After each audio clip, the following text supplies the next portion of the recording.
ko na. Hindi ko alam sir, sabi ko biglang binangga naman nito yung tumatawid. Hindi niya nakita si Saka may bit-bit na yun, yung mga parang pinamili.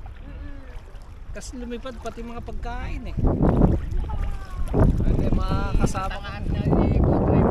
Dapat hindi talaga. Nang nakita ni driver niya. Posible man lang na nakita. Biglaan pero sudden stop na. O baka pininaan naman. Ay hindi, ang galamot.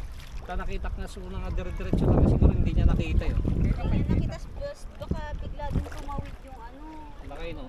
Problema baka lasing din yung lalaki tangko mo eh. Or baka biglang bimabatijip. Hananggal. Baka tiamok pa eh. Baka bagay na J Lugan nga at na J Bagir. Naka-open kami J Zero eh. J Lugan eh. Baka daginatang na lang. Uy, baka bagay naman di ba? Lugan di bagay. Nabigla. Yun na. Kasusunod. Ano? Ba't? Ba't? Yan, tirami din to. Hawakan mo lang. Yan. Anong gagawin ko Yan eh. Tignan mo yung sa ano. Sturdy lang, sturdy ba siya? Oo. Sabi mo kung Hindi nakasaan ka lang. Ah, At di kami kwa. Tapos itutok mo di nandito kami sa Kwan. Sa ano? Imuki Island. Iris yung ganun gusto mo. Nagmati di bandana dreaming. Island of Kwan. Ano?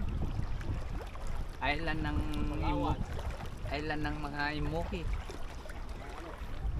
Ganyan din sa ano eh. Ganyan din sa Bulinaw eh. May mga ganyan. Ganito? Oo. Manong oras na motor tayo bulinaw? Sandali lang namin kinuha ni Andy eh. Wala pa yata. 4 hours? Oras lang yata. Di mas magandang magbiyahe papuntang Bulinaw pagka maaga. Madaling araw Oo, dapat Kasi talaga madaling araw. traffic eh, no? Mas maganda pa hindi. So alis ka ng madaling araw dito. Ay, sa Baguio. Madaling araw maganda. Alas 3. Okay. Tayo? Lahat ng pakwan na ano, Andy, akala niya malalaking pakwan, 300. Nung binigyan kami ang lilit. Lilit pala, sabi ko, kuha ka na. Matamis siguro, matamis din yan. Pinatikman naman kami. Yan. Marang.